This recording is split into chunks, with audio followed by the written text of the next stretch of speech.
Abre a tua Bíblia em Romanos capítulo 8.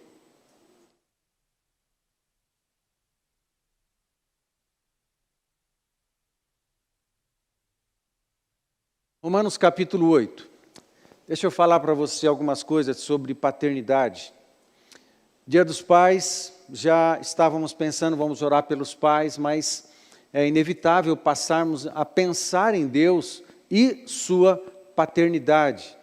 E quando passei a pensar em Deus e a sua paternidade, as riquezas da paternidade de Deus, eu me lembrei de um texto que é muito conhecido, que é esse texto que está em Romanos capítulo 8, nos versos de 14 a 17, não apenas estes. O texto todo está falando da paternidade de Deus, mas tem algumas riquezas aqui nesse pequeno trecho que eu separei, que eu vou ler junto com você, e que eu quero extrair desse trecho algumas pérolas, algumas pedras preciosas, e eu convido você a acompanhar. Amados, fique atento aqui comigo. Veja, antes da gente ler o texto.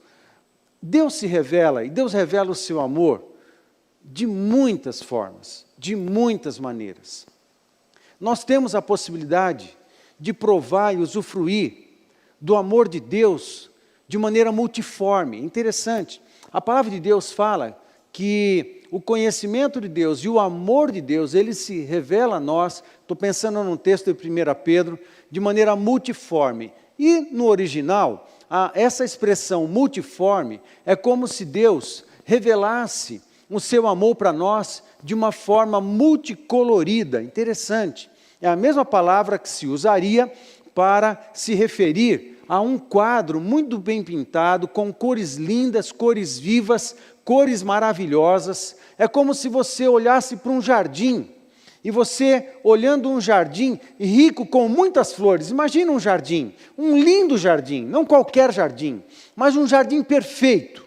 Pensa num jardim perfeito, que tem as plantas mais lindas que você já viu, tenha as plantas, as flores mais coloridas, vivas, maravilhosas que você já viu em algum jardim, que tenha árvores frondosas, que tenha folhas maravilhosas. Pensa num jardim perfeito e multicolorido, com flores de todas as cores, e todas elas com cores absolutamente vivas e absolutamente lindas. E cada uma dessas cores é como se fosse uma expressão da beleza poética do amor de Deus a nós. Deus revela o seu amor de muitas formas. Deus revela o seu amor na natureza. Essa é uma das formas.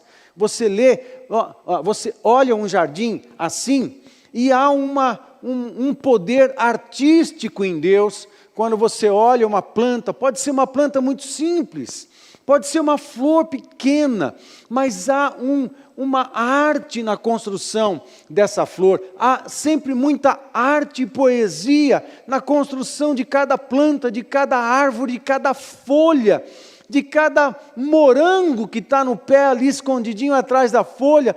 Há um poder, uma beleza artística e poética na natureza. Quando Deus pensou em fazer o morango daquele jeito, pensou em fazer a maçã daquele jeito, pensou em fazer um kiwi desse jeito, até quando pensou fazer a jaca do jeito que fez, não tem problema. A melancia no chão, mas a jaca na árvore, né? Então ninguém faz piquenique embaixo de pé de jaca, então não é muito aconselhável, mas há uma arte em cada detalhe da natureza. Deus se revela nisso também. Então eu quero chamar a atenção da sua memória, do seu coração, para um amor que se revela na natureza como muitas cores, de maneira linda e poética, ok? Revelação de amor, poesia e beleza. Agora, essa não é a melhor forma em que Deus revelou o seu amor para nós. Nós sabemos que a melhor forma da revelação do amor de Deus para nós foi Jesus, foi o seu Filho, ok? O Pai entrega o Filho. E entregando o Filho, Ele está revelando o seu amor paternal por todos nós.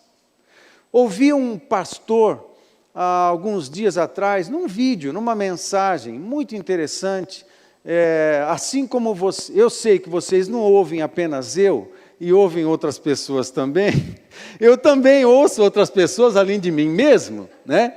Aliás, ouvir a mim mesmo não tem muita graça, então eu ouço outras pessoas também. Não há nenhum problema de você ouvir mais de um pastor, mais de um mestre, mais de um pregador. Agora, eu preciso alertar você para escolher muito bem quem você ouve. Amém, gente? Não é todo mundo que dá para ouvir. Não é todo mundo. E eu estava ouvindo um bom pastor, um pastor que eu gosto de ouvir, porque eu sei que ele é fiel à palavra de Deus, ele tem uma boa interpretação da palavra de Deus, ele faz uma boa e coerente aplicação da palavra de Deus, que anda por uma veia doutrinária e teológica séria e coerente. Eu avalio tudo isso. Então, eu filtro muito bem quem eu ouço. Pois bem, eu estava ouvindo um pastor, e esse pastor, ele lembrou um aspecto muito lindo e interessante do amor de Deus. E ele comentou que o amor de Deus por você é do mesmo tamanho do amor que Ele tem para com Jesus.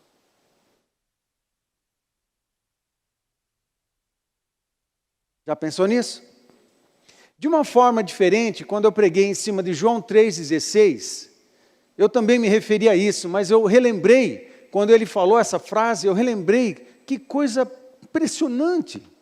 Eu tenho que ceder o meu espírito, me encurvar com o meu espírito em devoção e exaltação a esse Deus que me ama assim como ama Jesus. João 3,16, porque Deus amou o mundo de tal maneira que deu o seu Filho unigênito, para que todo aquele que nele crê não pereça, né, mas tenha vida eterna. Porque Deus amou o mundo de tal maneira, essa expressão tal maneira está denunciando, denotando, revelando intensidade. De que maneira Deus nos ama? Qual é a intensidade do amor de Deus? Aí essa intensidade do amor de Deus é revelada quando Ele diz o que Ele fez por amor a nós. Porque Deus amou o mundo de tal maneira que deu o seu Filho. Qual é a intensidade do amor de Deus por você, por mim? É a mesma da de Jesus. Porque só um amor desse tamanho faria com que Deus oferecesse Deus Filho para morrer em nosso lugar. Deus nos ama. Nós sabemos que Deus revela o seu amor na natureza, de maneira multicolorida, multiforme, mas a melhor expressão do amor de Deus para nós é na pessoa do Senhor Jesus Cristo. Quando Ele foi para a cruz do Calvário e morreu por você. Deixa eu alertar algo ao teu coração, porque a nossa geração, ela tem a tendência de achar que amor, aliás, o conceito de amor, no mundo de hoje, ele está completamente estragado. Eu preciso lembrar isso e lembrar o teu coração disso, lembrar o teu espírito disso. O conceito de amor hoje está completamente estragado. Por isso, muitos não entendem o amor de Deus, quando em Hebreus capítulo 12 fala que o pai que ama o filho disciplina o filho. Hoje o mundo acha que amor é dar liberdade restrita para o filho, deixar ele fazer o que ele bem quiser, e com isso ele está respeitando o filho. Não, isso não é amor. Isso é um conceito estragado do pós-modernismo, que está estragando o conceito na cabeça de uma geração inteira, fazendo com que as famílias sejam deterioradas, porque não estão entendendo direito os valores fundamentais da família que estão revelados na palavra de Deus. Quem ama, ensina, quem ama, acompanha, quem ama, disciplina, corrige e algumas vezes castiga. Alguns pastores evitam usar a palavra castigo, alguns crentes têm repulsa da palavra castigo, mas quando a gente vai para a Bíblia, e quando você procura ser fiel à Bíblia e não dar jeitinho de algumas verdades bíblicas, se ajustar ao coração e à aceitação almática da nossa geração, que isso é uma meleca nojenta. Desculpa que é Dia dos Pais, eu comecei a esquentar agora pensando nessas melecaiadas todas, né? É uma meleca nojenta quando você tenta pegar um princípio verdadeiro da palavra de Deus e tenta amenizar ele para encaixar no coração almático da geração atual. Isso é terrível. Eu desvirtuo a Bíblia para fazer isso. Eu desvirtuo a mensagem da Bíblia para fazer isso. Eu desvirtuo a essência da palavra de Deus para fazer isso.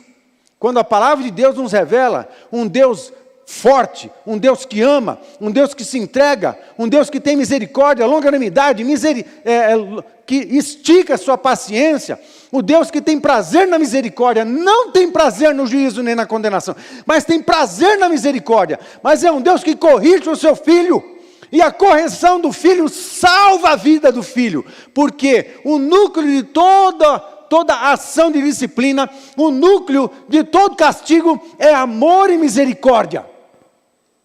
E se eu tentar ajustar essa mensagem, não é bem assim, para se encaixar no coração almático da geração atual, não, vamos pensar só no bem, na bênção, fica de boa, fica tranquilo, fica de boa. Eu já estou cansado de ouvir essas coisas, fica de boa. Parece que fica de boa significa, o que é importante mesmo, é eu me sentir bem, eu ser feliz. Para eu ser feliz, eu tenho que fazer tudo que eu quero. É como eu quero. O ego é o centro, o ego é o Deus, né? É como eu me sinto, é como eu acho, é como eu penso, é a minha própria referência. Eu sou fiel de mim mesmo, eu sou lei para mim mesmo, eu sou o centro do mundo. Isso é coisa do inferno, é exatamente o que o diabo fez com Adão e Eva no jardim do Éden. E por isso que eles pecaram e foram colocados para fora do jardim, porque colocou o ego no lugar errado, colocou o ego no lugar que é de Deus. E toda a ação de Deus, mesmo quando Deus é duro, é para arrancar o ego do lugar do centro da nossa vida e voltar a colocar Deus no centro. E quando Deus é duro com os seus filhos, isso é amor. Porque o resultado é salvação. Aí você vai para 2 Coríntios, e você lá que a tristeza segundo Deus. Tem momento que a gente tem que ser entristecido. Nós temos que ser entristecidos. Os nossos valores, os nossos conceitos errados precisam ser confrontados. Só que às vezes a gente é tão duro que só quebra esse negócio com uma pancada. E se for preciso, Deus dá. É melhor quebrar a cerviz do que perder a vida e perder a salvação. Amor. Portanto, Deus revela o seu amor por nós, na pessoa de Jesus Cristo, mas também revela como Ele é, de verdade. Nós não podemos maquiar Deus, botar uma embalagem mais bonita do que é. Ele já em si não precisa de embalagem nenhuma, eu não preciso proteger Deus de nada, eu não preciso amenizar a figura de Deus. Deus é o que Ele é, segundo o que a palavra de Deus diz que Ele é. Eu não preciso amenizar nada. Parece que há um esforço hoje em dia de você afrouxar os valores para deixar todo mundo perto. Meu queridão, não funciona assim. Os valores de Deus são imutáveis, inegociáveis. A gente anda neles. Ou então a gente está perdido. É simples assim. Não dá para negociar. Não dá para amenizar por uma pessoa de instinto almático, ficar gostando, então eu estou bem, ninguém está me incomodando, a minha alma não está incomodada, eu não estou sendo incomodado. Eu quero dizer uma coisa, nós só crescemos em crise, nós só crescemos debaixo de pressão. É assim que a gente cresce, é assim que a gente cresce. Quando a gente está tudo confortável, a gente não cresce. Agora, quando a coisa está apertando, é quando Deus às vezes está empurrando a gente para além do conforto, para além do comodismo, para além do normal, está empurrando a gente para frente. Se você não tem desafio para vencer, para conquistar, você não avança.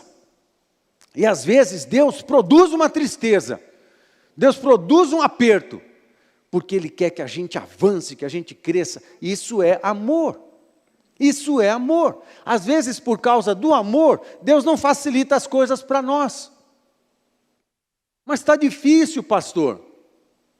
Uau! Que legal! É porque você vai crescer muito. Você vai amadurecer muito. Você vai encontrar níveis de revelação em Deus que só tem aqueles que passam pelos desertos, aqueles que superam as dificuldades, aqueles que encaram a sequidão, aqueles que encaram o silêncio de Deus e permanecem fiéis, aqueles que aceitam o confronto,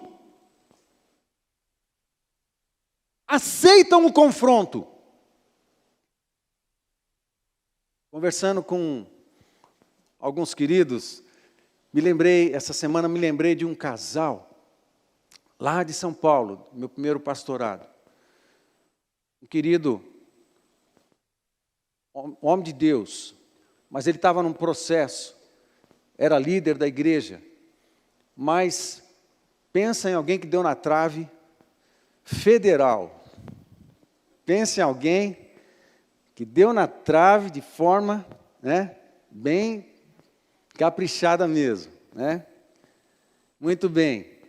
Parece o pênalti batido errado do corintiano, mas deixa para lá, isso é outra coisa.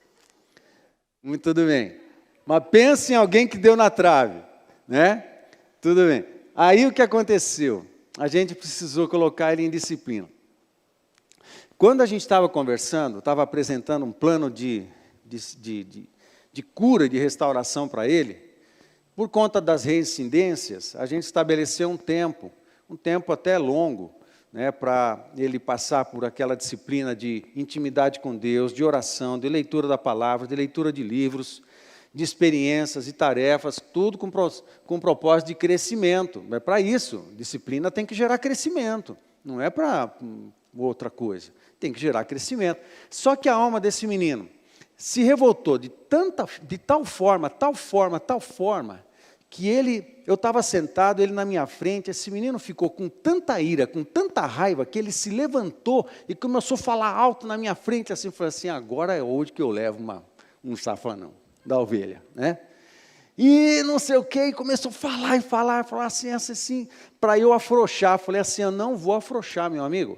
Eu não vou afrouxar, essa aqui é disciplina, você que decide, passar por ela ou não. Me fala você o que você quer fazer, meu filho. Me fala, você vai precisar passar, para você continuar crescendo, você precisa passar por esse vale aqui, por esse negócio aqui, porque eu sei o quanto você vai crescer lá no final. Aí, ele, indignado, ele soltou um berro e falou assim, eu não quero, mas eu vou me submeter. Eu não entendi nada, porque eu falei, meu Deus, estragou tudo. Mas quando ele falou assim, aí eu perguntei para ele, mas fala de novo, por favor, que eu não entendi direito. Ele falou assim, pastor, eu não quero me submeter a isso, eu não estou suportando isso, eu tenho vontade de ir embora, e por causa disso, eu vou me submeter. Uau! Eu acho que eu não tinha ensinado muita coisa para ele naquele momento, mas até aquele momento, o Espírito Santo, pelo menos ele entendeu uma coisa. Pelo menos uma coisa ele entendeu. Ele falou, eu preciso matar a minha alma, eu preciso ceder para crescer.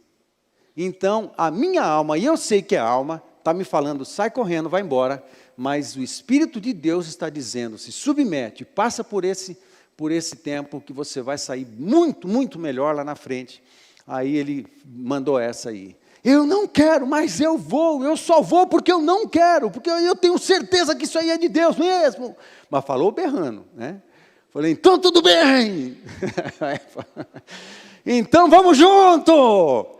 Então, aí eu acabei logo a conversa, porque não podia correr o risco de esquentar mais o negócio, né? Aí a gente saiu e ele seguiu. Pensa no homem de Deus. Pensa no homem de Deus, hoje. Ele se sujeitou a essa disciplina, isso foi em 2004, no mesmo ano em que Deus tinha falado para a gente vir para o norte do Paraná, para vir para Londrina. Nós entregamos a finalização da disciplina para o pastor que nós deixamos lá. Mas pensa no homem de Deus, ele se sujeitou, mesmo com outro pastor, e nós ausente da igreja, ele me mandou um recado e falou assim, pastor Paulo, eu vou até o fim. O homem de Deus é isso. Eu vou até o fim. Isso que eu estou falando agora para você não está no meu esboço, não está no script, saiu espontaneamente. Então, quem tem ouvidos, ouça. Quem tem ouvidos, ouça. Porque Deus revela o seu amor a nós, muitas vezes, confrontando a gente, para a gente corrigir a nossa pegada, corrigir o nosso caminho, corrigir o nosso ritmo, corrigir o que a gente está achando que é certo, mas o fiel somos nós mesmos. Não. Deus revela o seu amor de muitas formas. Agora, tem um jeito, que é isso que eu quero repartir com você, tudo isso é introdução, tá, gente? Tem um jeito que eu quero repartir com você, que Deus revela, que é através da sua palavra, de maneira poética. Você que participou das células e tem participado das células, tem visto como nós trabalhamos algumas semanas em cima do livro de Salmos. E a gente tem repetido isso, a poesia de Salmos. Como Deus se revela de maneira poética e linda. Deus não apenas escreve, Deus não apenas diz. Ele constrói de maneira linda, bela, poética, literária. A Bíblia é a maior e melhor obra literária do mundo e da história. Há tanto valor, há tanta riqueza, há tanta joia preciosa, há tanta beleza, há tanta inteligência, há tanta arte na palavra de Deus, que quando você consegue mergulhar e um pouco mais fundo, e um pouco mais fundo, cada pasada que você dá é uma joia preciosa a mais que você descobre, e você dá outra, e você descobre outra joia preciosa, e você dá outra, e você descobre outra joia preciosa. A palavra de Deus, ela é assim também. A gente entende o amor de Deus, ele também se revela pela sua palavra, e eu quero brincar com você daqui para frente, até o final da palavra, até a gente celebrar a nossa ceia, em cima de 3 letras do hebraico. E eu quero que você preste atenção na poesia que existe em 3 letras. Como em 3 letras, Deus revela tanta coisa linda, tanta coisa bela, inteligente e artística, relacionada ao seu amor. Estão comigo? Amém? Estão comigo, gente? Vamos seguir. Antes, vamos ler Romanos 8, ok? E a partir daqui, a gente vai destacar essas letras. Pois todos os que são guiados pelo Espírito de Deus são filhos de Deus. Porque não recebestes o espírito de escravidão para viverdes outra vez atemorizados, mas recebestes o espírito de adoção, baseados no qual clamamos Abba, Pai. Fala comigo, Abba. O próprio Espírito testifica com o nosso Espírito que somos filhos de Deus. Ora, se somos filhos, somos também herdeiros, herdeiros de Deus e co-herdeiros com Cristo. Se com Ele sofremos, também com Ele seremos glorificados. Amém? Eu destaquei algumas palavras aqui. Deus, Pai, amor, casa, Espírito e Filho. Vamos falar junto? Deus, Pai, amor, casa, Espírito e Filho. Amém? Hoje é dia dos pais, a figura é de uma família, ok? Dá para pintar um quadro? Onde é que se encaixa essas palavras? Amém? Dá para pintar? Então, Deus, Pai, amor, casa, Espírito e Filho, é a figura de uma casa. Muito bem. Aí, eu quero mostrar para você, vira lá, mostra lá o primeiro quadro, algumas letras em hebraico. Só algumas, a grafia é diferente, mas eu peço que você me acompanhe, tá bom, gente? Eu vou explicar as letras e a gente vai entender junto. Isso. Dá para ver? Está dando para ver? Se apagar aqui, melhora, né? Apaga um pouquinho, só para melhorar. Muito bem. Dá uma olhada nesse quadro aí. A grafia é diferente, mas vem comigo que você vai entender, tá certo? Eu falei de 3 letras, não falei? Essas letras aí, do lado esquerdo, são letras do alfabeto hebraico. Tem uma grafia diferente. Essa primeira letra, ela tem um nome. O nome dela é Aleph. Certo, Aleph? Belezinha? É o nome do nosso querido lá, né? É o nome dele, é Aleph. Agora, essa letra é a primeira letra do alfabeto hebraico. A parte de baixo, na mesma coluna, na parte de baixo, tem 2 letrinhas ali. Essas 2 letras é a letra Bet. É um T para dentro, assim, você engole o T para falar. Bet, alguma coisa assim, tá bom? E com essa mesma letra, com um pontinho no meio, ela tem o som de V, sem o pontinho, ela tem o som de B de bola, ok? Bet, ok? A terceira letra, embaixo, é a letra Gimel, em hebraico, ok? A ênfase será em 3 letras, mas eu estou caminhando com você no alfabeto. A outra letra é o Dalet. Dalet é o som de D. E a outra é o Rei. Rei ou Re. Alguma coisa assim, H-E-H. Como é que você pronuncia? Um som de R, né? Só que um R gutural, você joga na garganta. Então, é Rei, ok? Alguma coisa assim, ok? Essas letras são as 5 primeiras letras do alfabeto hebraico. As letras que eu quero destacar para você são apenas 3 dessas 5. É a letra Aleph, a letra Bet e a letra Rei. Fale comigo, Aleph, Bet e Rei. Somente essas 3 letras. Agora, o curioso é o seguinte, coloca o outro... volta, deixa nesse aí mesmo. Deixa. Outra coisa interessante para você saber. A letra hebraica, assim como as culturas mais antigas, a grafia a grafia que é da língua antiga, ela partiu de figuras da natureza, ok? Então, a letra Aleph de hebraico lembra a cabeça de um boi. Por isso, a palavra Aleph também é o nome que se dá para o boi. Não vai zoar o Aleph, não, viu? Não vai zoar o Aleph, porque o que está para frente aqui é muito legal, tá? Não vai zoar ele, não. Presta atenção aqui, tá certo? O boi aqui é no sentido de força. Força para trabalho, ok? E de liderança. É interessante, é o que está escrito, está aqui na terceira coluna. O som dessa letra não existe na nossa língua. O som dessa letra, para quem é judeu, é tão gutural que a nossa língua, nossa musculatura não consegue pronunciar o som dessa letra, então a gente se escreve apenas com um apóstrofe, mas não tem som, ok? O Aleph. Mas o Aleph significa várias coisas. Uma das coisas que Aleph significa é boi, como já disse. Outra coisa que ela significa chefe. Por quê? É a primeira letra do alfabeto, portanto é a primeira que inicia todas as coisas, é a letra que está em evidência, é a letra que dá início a todas as coisas. Às vezes, o Aleph aponta para o Deus Criador, que trouxe todas as coisas à existência, tudo isso escondido numa simples letrinha, com esses desenhos esquisitos aí.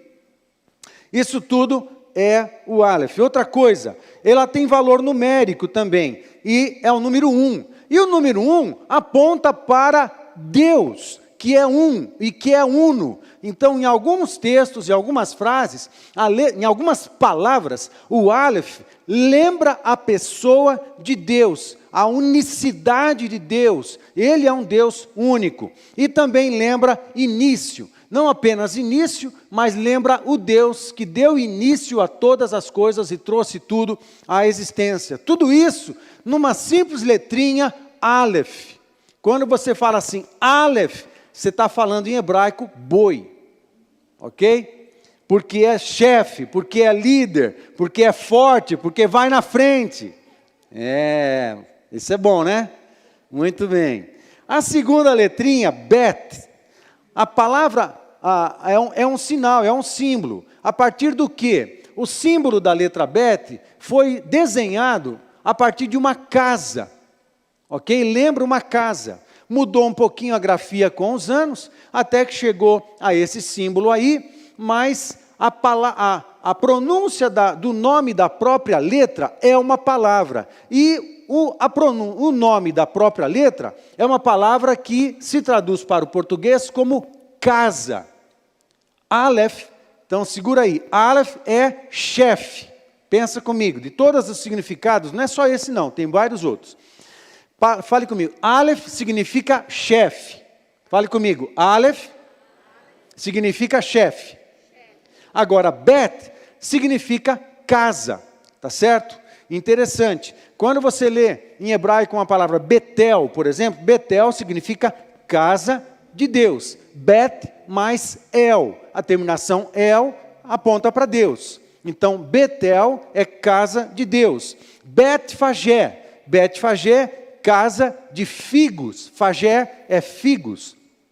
Betsaida, casa de pesca, ou lugar de pesca, ok? Tinha uma cidade de Betsaida lá pertinho de Cafarnaum, às margens do mar da Galileia. Aquela região era conhecida em hebraico como lugar de pesca, ou casa de pesca. E era assim que se chamava aquele lugar. Aí acabou se batizando aquele lugar como um vilarejo, uma vila, e levou o nome de Bet-Fagé. Você lê no Novo Testamento, Bet-Fagé significa, Betsaida, Bet-Fagé é figos. Betsaida é a casa de pesca. Ou Belém, Belém é casa de pão.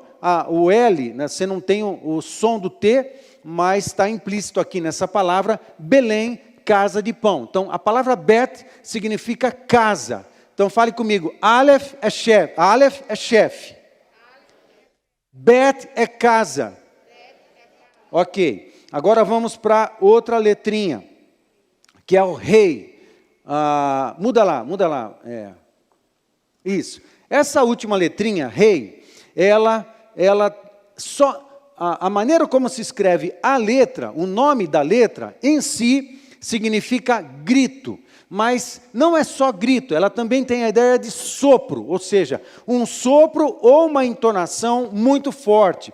Ela também é usada para escrever a palavra ruá. Ruá em hebraico é espírito, ok? Espírito, ou simplesmente sopro ou vida. Lembra quando Deus sopra nas narinas de Adão, no jardim do Éden, quando ele monta o boneco de barro ali, e ele sopra nas narinas um fôlego de vida? O que Deus soprou foi um ruá, foi o fôlego da vida, o vento da vida, o sopro da vida. Portanto, a palavra ruá, que começa com rei, é espírito. Então, fale comigo. Aleph, chefe. Bet, casa. Rei, espírito. Amém? Rei, espírito.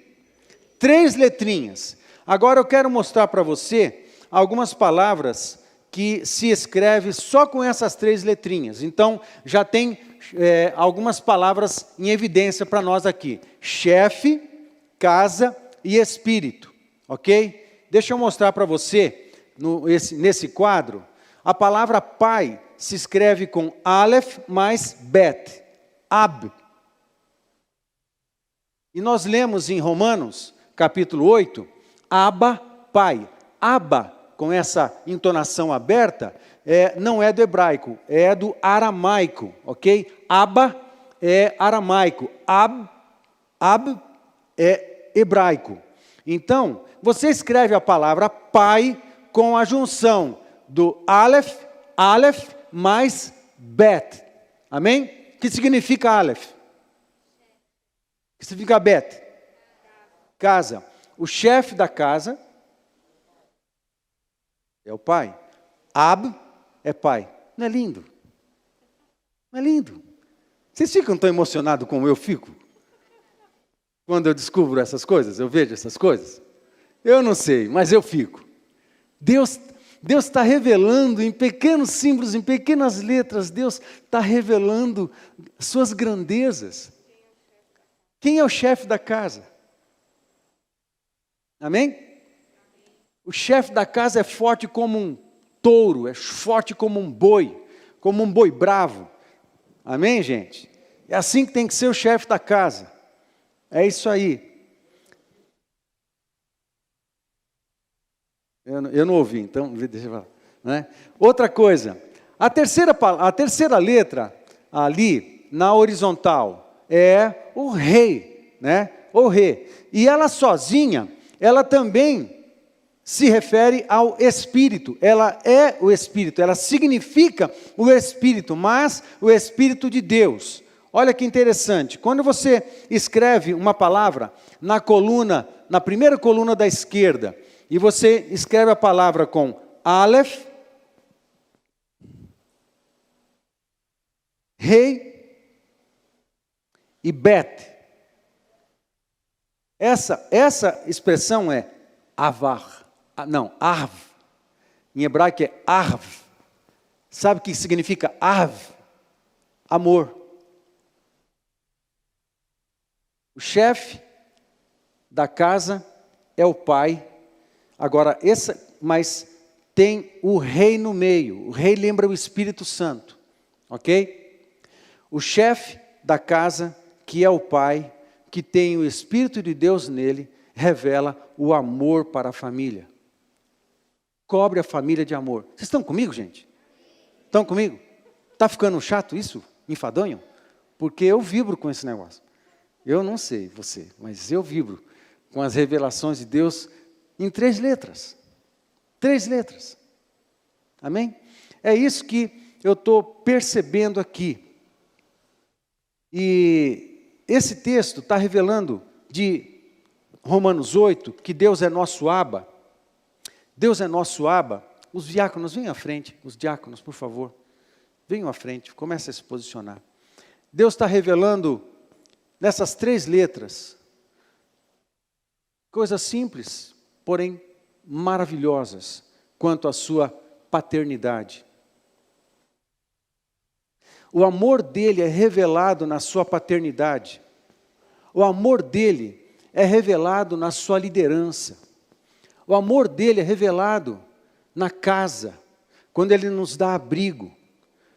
O Senhor, nosso Deus e Pai, Pai do nosso Senhor Jesus Cristo, nosso Abba, o nosso Abba, ele nos proveu de existência, ele nos proveu de casa, ele nos proveu de amor, mas assim como o chefe da casa, ele cuida da família, ele nos proveu de tudo ou mais. Nele nós temos identidade, nele nós temos família, nele nós temos um nome, nós não somos órfãos. Mesmo que os nossos pais naturais não tenham sido tão bons, alguns que não foram tão bons, outros foram sim, mas não importa, a paternidade de Deus, ela pode encher e preencher a minha vida com tudo que eu preciso na minha existência em termos de paternidade. Não importa como os nossos pais naturais foram, o que importa é que a paternidade de Deus é tudo que nós precisamos. Ele pode nos preencher completamente. Ele nos cobre, Ele nos dá identidade, Ele nos dá existência, Ele nos dá identidade, adoção de filhos, Romanos diz, né? Jesus revela o Filho, revela o amor do Pai, em Cristo somos adotados e nos tornamos herdeiros, porque o Pai dá herança, amém, gente? O Pai dá herança, Ele nos cobre de amor, Ele nos cobre de segurança, a casa nos dá segurança, nos dá abrigo. Agora tem um lugar na casa, que provavelmente é um lugar onde revela esse conjunto de coisas também, na minha casa e na tua casa, que é a mesa, que hoje a gente está em torno de uma mesa. Quando Jesus está reunido com os seus discípulos, Ele se reúne em torno de uma mesa, e a mesa representa tudo isso. A mesa, provavelmente dentro da minha casa e da tua casa, seja um dos lugares mais importantes da casa. Quando estamos reunidos à mesa e comendo, é porque o Pai proveu. O Pai proveu abrigo. O Pai proveu família. O Pai proveu de intimidade. O Pai proveu de relacionamento. A mesa é lugar onde nós aprofundamos os relacionamentos e onde nós aprofundamos intimidade, a intimidade familiar. É onde nós nos alimentamos, não apenas do pão que perece, mas nos alimentamos do amor familiar, nos alimentamos do afeto familiar. Quando nós sentamos para nos alimentar, nós agradecemos ao Pai, não é isso que nós fazemos sempre? Sempre oramos agradecendo ao Pai a provisão daquele alimento. Portanto, é um lugar de ensino. A mesa também é um lugar de ensino. E quando Jesus, reunido com seus discípulos, reparte do seu coração com eles, reparte de ensino sobre o Espírito Santo, tudo isso aconteceu na mesa da ceia. Jesus está revelando ao Pai, Jesus está revelando o Espírito, Jesus está revelando vida, Jesus está dizendo: eu sou o pão, eu sou o sangue, eu sou o vinho, eu sou tudo, e eu sou toda a provisão do Pai para vocês. Em torno da mesa, sabe de uma coisa? Essas verdades, elas não são apenas para nos encher de sensação de cuidado, de verdades que apaziguam o nosso coração e consolam o nosso coração e me convencem ou revelam um pouco mais do cuidado poético e belo do amor de Deus sobre nós. Não, não é apenas isso. Essas verdades revelam que a minha casa e a tua casa tem que ser um lugar da manifestação de Deus. A tua mesa na tua casa tem que ser um lugar de afeto, tem que ser um lugar de provisão, tem que ser um lugar de ensino, tem que ser um lugar de bênção. Isso revela para nós que a minha casa e a tua casa tem que ser um lugar onde a família deve provar e usufruir desse conjunto de bênçãos, provar e usufruir desse conjunto de revelações. A minha casa e a tua casa tem que ser um lugar da manifestação de Deus, porque eu, como chefe de minha família, eu, como chefe da minha casa, eu preciso ser uma referência do Pai Eterno para a minha família. Eu preciso ser um abençoador.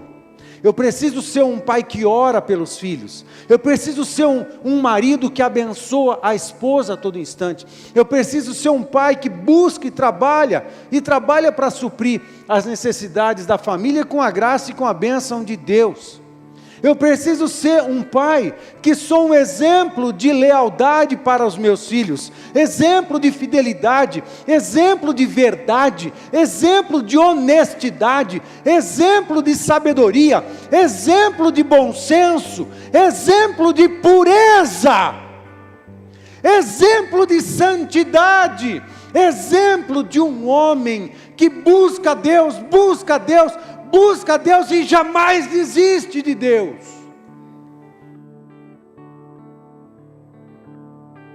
A minha casa e a tua casa tem que ser a igreja. Um lugar onde a paternidade de Deus é vista, um lugar onde os filhos de Deus se sentem bem, se sentem no céu, e um lugar onde o Espírito de Deus se movimenta com liberdade. Se tua casa ainda não é mais pastor, nem todos na minha casa são cristãos, começa a consagrar, começa a orar, consagra a tua casa ao Senhor, Pai, chama a paternidade de Deus sobre a tua casa, chama o Espírito de Deus sobre a tua casa, pede para Deus criar novos filhos e discípulos na família, intercede,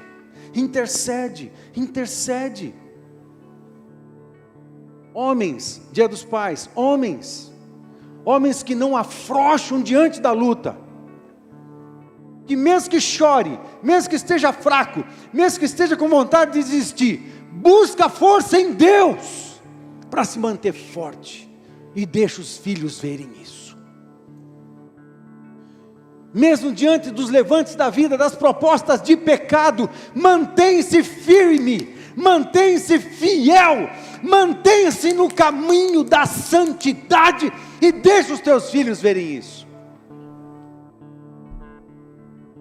Mesmo diante de muitas tentações, de mentir, de fraudar, de ter benefícios ilícitos, prefere a verdade ao benefício ilícito.